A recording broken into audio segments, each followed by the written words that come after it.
Hai teman-teman semuanya, balik lagi bersama saya Viandini NPM A1E021024.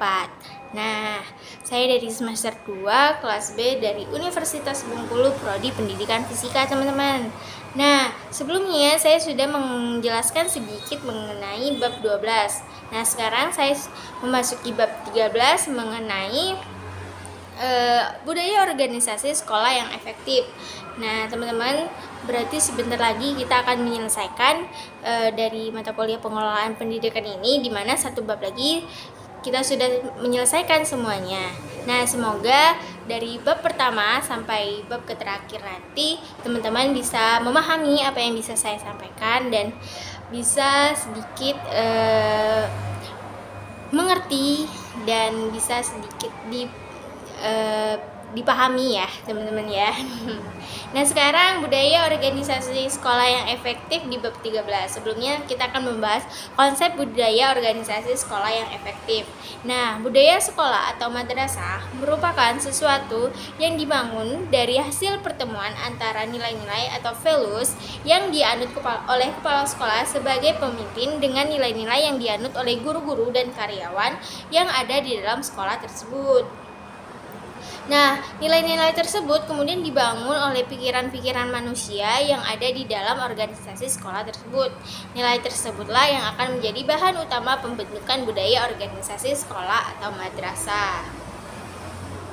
Nah, di sini kita akan membahas karakter budaya organisasi. Yang pertama ada inisiatif individu, ada yang kedua ada toleransi berdasar terhadap resiko yang terjadi, yang ketiga ada pengaruh, yang keempat ada integrasi, kelima ada dukungan manajemen, keenam ada pengawasan, ketujuh ada toleransi terhadap konflik, kedelapan ada identitas, kesembilan ada sistem penghargaan, kesepuluh ada toleransi terhadap konflik, dan terakhir ada pola komunikasi teman-teman.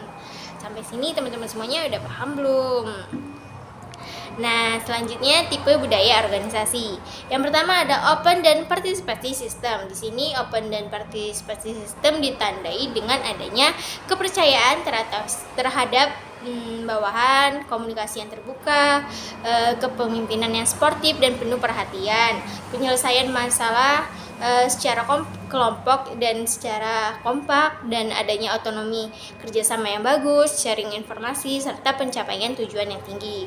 Kemudian ada closed and authoric atau cultured. Nah, itu ya ditandai dengan adanya pencapaian tujuan yang tinggi, namun pencapaian tersebut mungkin lebih dinyatakan dan dipaksa pada organisasi dengan para pemimpin otorkasi dan yang kuat. Kemudian di sini ada unsur budaya organisasi, bisa teman-teman lihat pada gambar di sini. Unsur-unsur budaya organisasi ada asumsi dasar, ada adaptasi, ada citra dan brand yang khas, kemudian ada acuan perilaku, ada pewarisan, ada berbagai nilai, ada pedoman mengatasi masalah, ada pemimpin, dan seperangkat nilai yang keyakinannya yang dianut. Nah, di sini bisa teman-teman pahami ya. Kemudian ada fungsi budaya organisasi. Menurut fakta, budaya organisasi mempunyai beberapa fungsi. Yang pertama, memberikan identitas organisasi pada anggotanya. Yang kedua, memudahkan komitmen kolektif, mempromosikan, menstabilisasikan sistem nasional atau sistem sosial. Nah, dan yang terakhir, membentuk perilaku dengan membantu manajer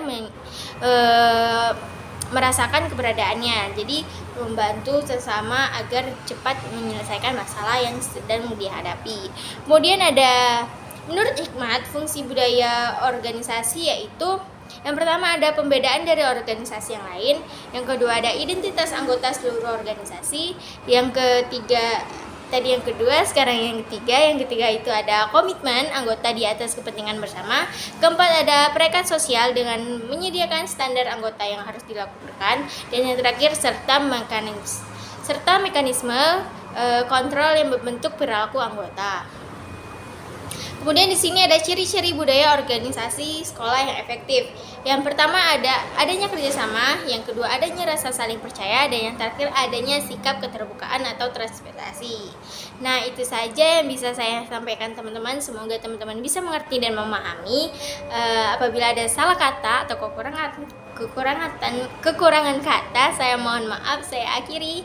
Wassalamualaikum warahmatullahi wabarakatuh. Terima kasih.